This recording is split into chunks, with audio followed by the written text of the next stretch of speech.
Hello friends, in today's lecture we will discuss the method of successive approximation for solving Fredholm integral equation. So if you remember, in previous class we have discussed method of successive substitution to solve a Fredholm integral equation and Volta integral equation of second type. So today we will discuss the method of successive approximation. So in the beginning, if you remember, in ordinary differential equation, when we begin, we always start with the Picard's theorem, and we take Picard's method of successive approximation to solve the ordinary differential equation, and from there we can try to have existence and uniqueness result depending on the condition on the nonlinear function presented in that differential equation. So we are taking that particular idea and try to solve our Fredholm integral equation and Volta integral equation of second kind in a similar manner. So for that we consider this yx equal to fx plus lambda kxt yt dt. I'm not putting any kind of limit, because the methodology for Fredholm integral equation and Volta integral equation is almost the same. There are only few points where it is different. I will tell you where it is different. Rest it is quite similar. So that's why I am not putting any limit here, and I am just considering yx equal to f of x plus lambda kxt yt dt. So it is a integral equation of the second kind, and here for this particular analysis we are using very say weak condition on kernel k and f. Here we just assuming that kxt and function fx are L2 function. L2 function means square integrable function. So that we can define in a following way. We can say that a function f is called a L2 function in the interval a b if in this interval a to b square of this ft dt is going to be less than infinity. So here that is why we call it a square integrable function, means the square of the function is basically an integrable function. In the same way we can define that a kernel kxt is called a L2 function if for each value of x and t in this square a to b cross a to b, this integral a to b double integral a to b kxt square dx dt is less than infinity, and a to b kxt square dt is less than infinity if we take the integration with respect to t, and if we take the integration with respect to x, then also it is less than infinity. So if a function f satisfies this condition, we call it L2 function. If kernel satisfies these three conditions, we say that kernel is a L2 function with respect to variable x and t. Now here what we try to do, if you remember, there we if you let me write it here, we have y dash x equal to say f of x y of x here. I am talking about Picard iteration method for solving an ordinary differential equation, and here we take y of say x naught is equal to y of naught, and here we are considering any kind of interval say a to b such that your x naught is lying inside your interval a b, right. So here we start with we write the corresponding integral equation, and we say that it is your y of x naught plus x naught to x and f of x y of x d of x. So what we start to we try to solve by saying that since this y is unknown and we cannot integrate like this, so what we try to do is we replace this y of x by approximation of this. So what we start with, we always start with the initial condition provided here. So we say that y of x is replaced by y of x naught, and we say that this is the first approximation of the solution y of x, and so on. We can get a iteration n iteration, and we try to show that this n iteration yn, we call it yn, it is converging to a limit, and we later on we say that this limit is basically converging to the solution of this integral equation, and hence this it is a solution of the given ordinary differential equation. The same idea we are using here. So for that I am using, so here we have this y of x equal to f of x plus kxt and yt dt.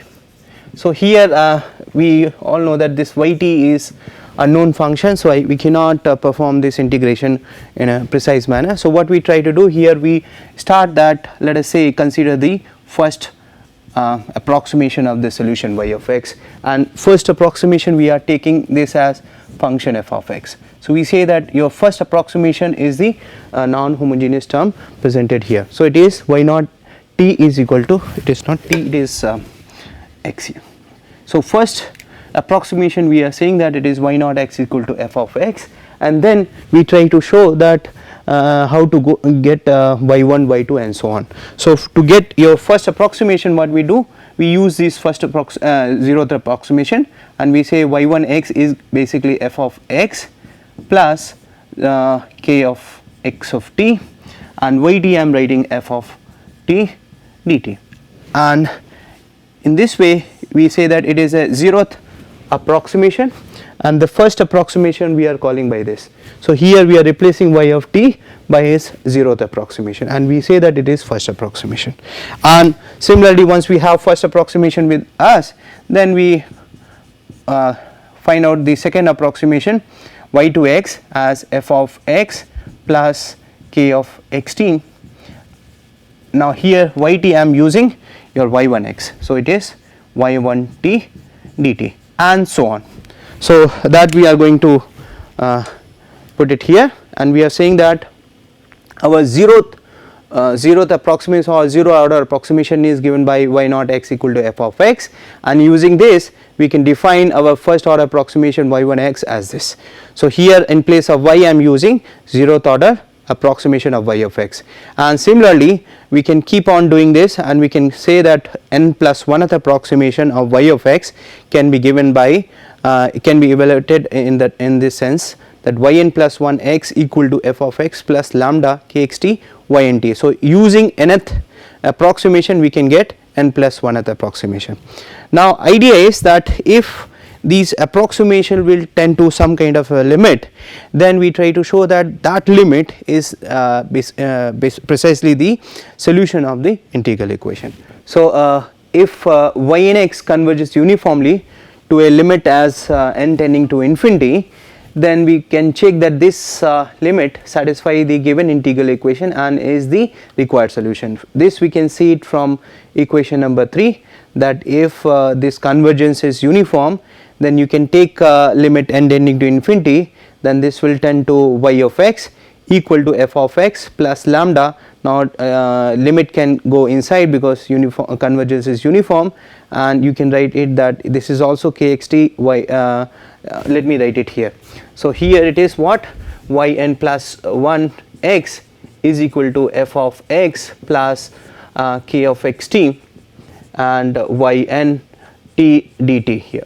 Then if you take the limit n tending to infinity here, then y of n plus 1 x equal to limit n tending to infinity, since it is independent of n, so I am keeping it as f of x plus limit n tending to infinity k of xt and ynt dt. Now since convergence is uniform, then this can be interchangeable, and you can write it that f of x plus this limit will go inside, then it is k of xt, and let us call this limit as y of t here. So and this is your y of x, then we can say that if your limit n tending to infinity you define yn x as y of x, then this limit y of x satisfy this equation, and which is the solution, which is the required solution of the integral equation. So what we want is, we want to find out say this uniform limit, this limit, and try to check the condition such that this convergence is uniform. So for this we want to look back our procedure, iterative procedure here. So here y1 x is defined as this and y2 x is defined like this. So how this y2 x is defined like this, that we are going to check. So here we have already defined what is y1 x here and y2 x here, and Here just there is a small correction here, there is a lambda here, right. Please take it lambda here. Okay, now it is okay. Now here we want to put the value of y1t. So to find out y1t here we are going to use the previous integral equation. So if we want to write y1t here, then this integral variable I have to change. So let me write it here, that y1 t equal to f of t here plus lambda times, I am writing this variable t as, say, call it t1, right, and then you change, so it is k of t1 f of t1 d of t1. So here what we say, that in integration is with respect to t1 variable. Now I am putting here, so y2x is basically what, f of x as it is, plus lambda times, here I am writing k of xt, and inside you have this thing, that is f of t plus lambda times k of t1 t1 f of t1 and d of t1, and the whole integration with respect to d of t. So here if you expand it, you will get f of x plus lambda times k of xt, f of t dt plus lambda square. Now if you multiply here, you will have lambda square, this is kxt here, and then there is one more integration here, k of t1 f of t1 dt1 and dt here. So what we try to do here, we try to simplify this last expression. Now how we can simplify this last expression? So here if you look at last expression is this, lambda square k of x t integration k t t1 f of t1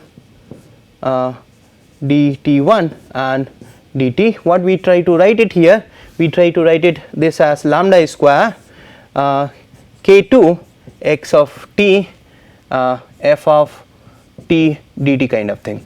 So this we want to write it here. So to find out this k2 of xt, if you compare here, your k2 of xt will be what, k2 of xt we need to find out, right. So for that if you look at here, we try to do the change of order here, so that this ft1 is come out of the inner integral, right. For that I need to do change of integration. So if I look at your one particular case, that is Fredholm integral equation case, then I am just putting the limit here, a to b and a to b, and then I can change the integration, change the order of the integration. If you change the order of integration, you will be what, you will get a to b here and a to b here, and I am taking inside here, so it is k of xt, k of t1 and f of t1 d up. Now this order is reversed, so it is dt and dt1. So when you take inner integral with respect to t, then you can take your ft1 out. So I can write it this as a to b. Now ft1 is out, so let me write it f of t1, and then inner one is a to b. I am writing k of xt and k of t1 d of t, and this is d of t1. Now here I will call this expression as k2 x and t1 here. If you look at here, integral we are doing integral with respect to t. So k2 x t1 we are denoting this whole expression. So I am just writing what is the formula for k2 xt. It is a to b k of xt, k of t1 dt. You can identify it like this, it is x t1. So it is started from kxt and t is going to be variable for this integration, k t t1, right, and we call this as k2 x t1. So this term is going to be a to b f of t1 k2 x t1 and dt1. Since t1 is just a dummy variable, I can write this as a to b f of t k2 x of t d of t. Is that okay? And you can easily find out what is the value of k2 xt. So k2 xt is basically what, using the same formula, it is what, a to b starting from the variable k x, and you can write it xi here. Xi is the variable for this integration, and this will start from xi, and first variable is xi and other variable is t here and d xi. So your k2 xt is defined as this, and with the help of this I can write the second term as a to b ft k2 xt dt. So it means that I can write our y2x in this particular form. Y2x is equal to f of x plus lambda kxt ft dt plus lambda square kxt kt xi f xi d xi. So this whole thing I am writing this as k2 x2. So that we have explained now, that how we can write k2 xt as this. So kxi k xi t d xi. Okay. Now with this notation I can write it y2x equal to f of x plus lambda kxt ft dt plus lambda square k2 xt x comma t ft dt. So we keep on doing this procedure, and in this way we can have y3x, and similarly you can define k3 xt as this kxi k2 xi t d xi, and we can continue this process. And if we denote similarly as we denoted k3 and k2, we can denote km xt as kxi and km minus 1 xi t d xi. Here this xi and this xi is your variable for integration, and with this notation I can write nth approximation like this, y n x equal to f of x plus m equal to 1 to n lambda to power m km xt ft dt. So here what we have achieved here is the nth approximation to solution y of x. So it means what we want is that if we keep on doing this, then this will this y n x is tending to some kind of limit. So here if I define as limit n tending to infinity, we get the following series which we call as Neumann series. Now this we can write it only when the convergence is guaranteed. So now we try to show that of course this convergence is going to be guaranteed, and we want to find out see why it is guaranteed, and if it is convergence is there, we can write this limit as y of x, which we claim that it is the solution of the integral equation. So we now want to find out the convergence criteria for this Neumann series. For this we want to use the test Weierstrass M test. For that we just recall that suppose we have a series of functions f n x here, and such that n is from say 1 to infinity, and here with the property that your mod of f of n x is less than or equal to say mn, such that these mn is basically what, that summation mn, this is for every n greater than or equal to 1, and for every x in the interval where we are looking at the convergence part, you can write it I here, such that this summation mn, n is from 1 to infinity, this is less than infinity. So if we can find out mn say bound for every term of this series, such that this series, infinite series, is convergent, then we say that this series is absolutely and uniformly convergent. So we are using this fact, and for that we need to find out this mn, and we want to show that this series, this infinite series, will converge. For that, so here our series is what? Here our series is y of x equal to f of x plus summation m equal to 1 to infinity lambda to power m and integral km xt and f of t dt. So here this is your fm x. So we want to show that this fmx is bounded by something. So here look at here, fmx is basically what, this term is kmxt ft dt. So here we want to find out the bound of this. So for that we are using the Cauchy-Schwarz inequality. So what this Cauchy-Schwarz inequality says that if we have that f from L2 function and g is L2 function, then this f of g is in L1 function, and modulus of f of g is less than or equal to norm of f and norm of g to L. So we are using this fact, and here this norm is denoted by, this is denoted by this f of x, this L2 norm basically, d of x. So here this is denoted. So this is denoted. So we are and this one norm is basically, one norm is given by this f of fx d of x, and you can get this. So this is your Cauchy-Schwarz inequality, and we are using this. So here if you look at your kmxt is L2 function, ft is L2 function, so we can apply our Cauchy-Schwarz inequality, and it says that modulus of this quantity is less than or equal to L2 function L2 norm of kmxt and L2 norm of ft. So L2 norm of kmxt is defined like this. So here integration kmxt square dt and this thing.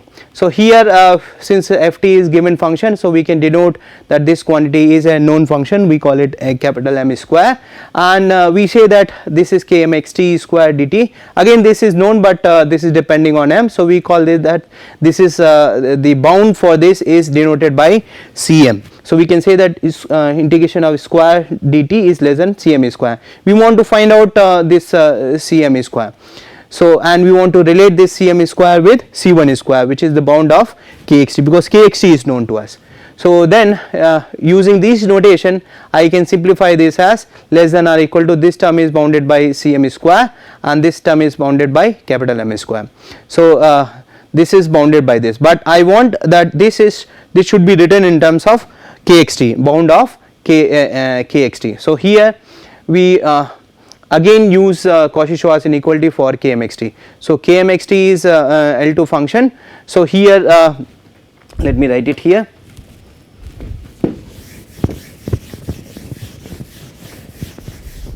So here you use the formula of kmxt. So kmxt is basically what? It is basically k x xi and k m minus 1 xi t dt here. Now I want to find out the square of this, which is given by this. Now here this is L2 function, this is L2 function, so we again apply our Cauchy-Schwarz inequality, and we can write it like kx xi, this is xi here because this is integration with respect to, so d xi. So d xi square of this, and we are talking about the square, so into km minus 1 xi t d xi square of this. So we are using this. So here we have this, we are using the Cauchy-Schwarz inequality for kmxt. So I am writing the expression for kmxt in terms of km minus 1 xi and k xi t, and then we are using the Cauchy-Schwarz inequality. And if you further integrate this, because what I want the bound on this thing, integration of kmxt square dt. So what we do, we integrate it with respect to t. So when you integrate with respect to t, what you will get?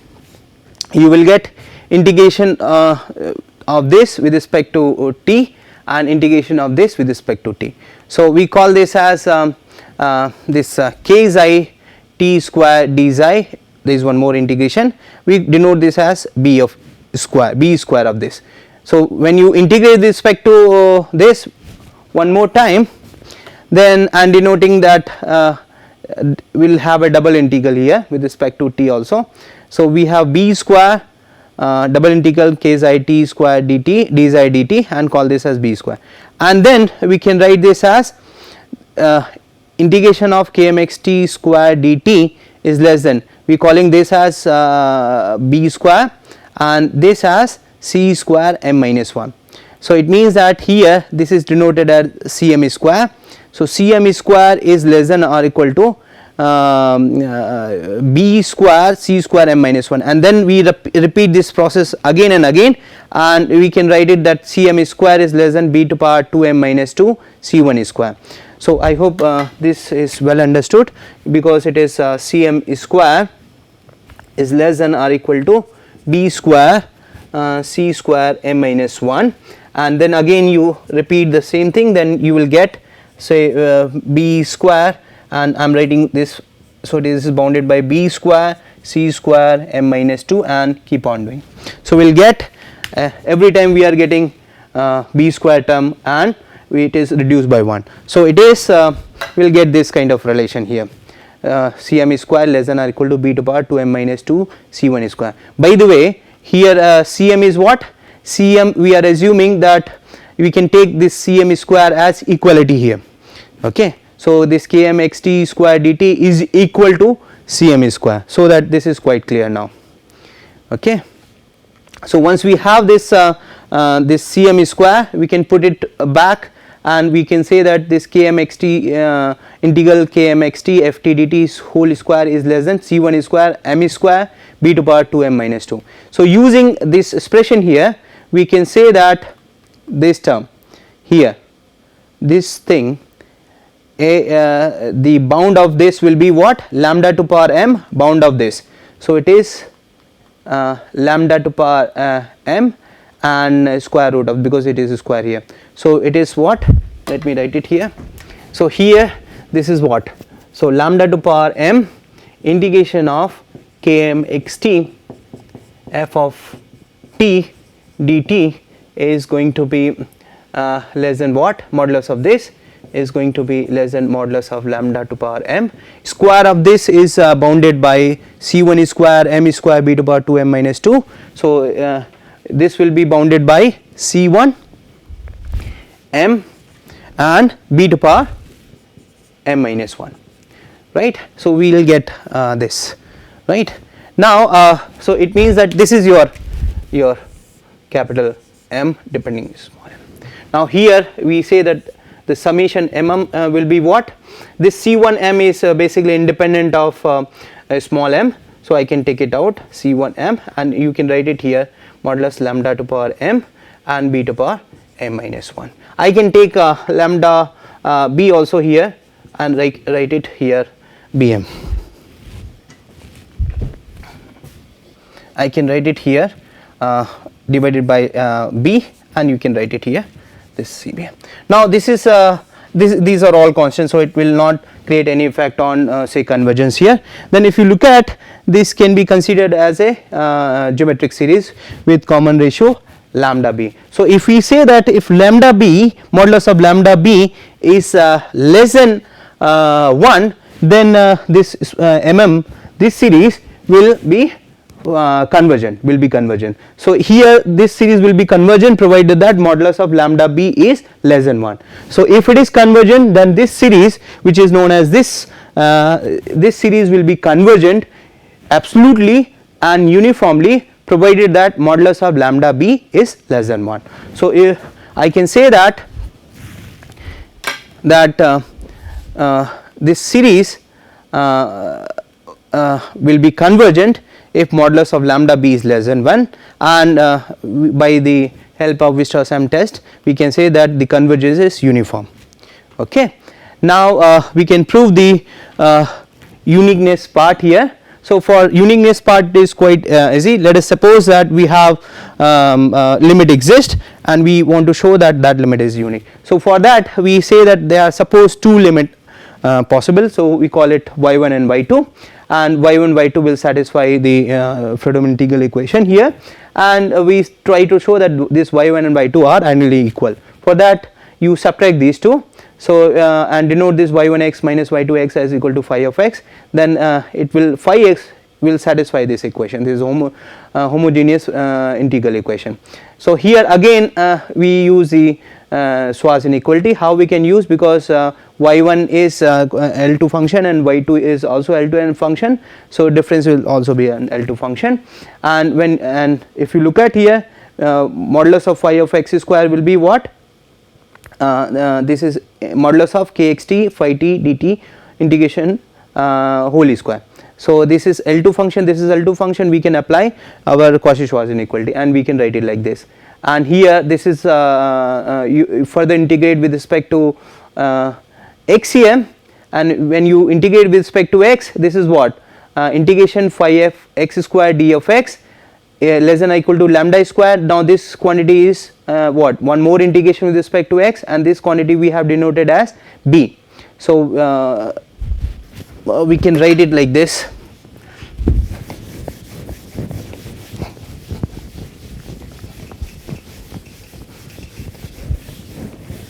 So here we have, let me write it quickly, phi of x is equal to lambda, you have k of xt and phi of t dt, right. So let us take the square of this, so it is square of this, and this is L2, this is L2, so we can write it lambda square taken out, and this is k of xt and square dt. I am using Cauchy-Schwarz inequality, and it is phi of t square d of t here, right. And then you integrate one more time with respect to say x. So integrate with respect to x. So this is integration with respect to x here, and this is which is independent of x, so it will be taken out. So this is what? This we denote as b here. So we say that integration of phi of x whole square d of x less than or equal to modulus of lambda square and b square, and this into this quantity. Here we have integration of phi of x square d of x, and then you can take it out, and what you will get, this is 1 minus lambda is modulus of lambda square b square and integration of phi of x whole square d of x is equal to less than or equal to 0. Now if you look at this modulus of lambda b is taken as less than 1. So this quantity is positive, this quantity is positive, is less than or equal to 1. This is possible only when this integral is 0, and this is this integral is possible equal to 0 because limit we have taken as positive, whether it is a to x or a to b, limit is going to be positive. So your integrand has to be identically equal to 0 function. So identically equal to 0 function means phi x is identically equal to 0, which says that y1x is equal to y2x. So it means that if modulus of lambda b is less than 1, then this series converges absolutely and uniformly, and limit is going to be the solution of integral equation, and this solution is going to be unique solution. Thanks for listening me, and we will meet again in a next lecture. Thank you.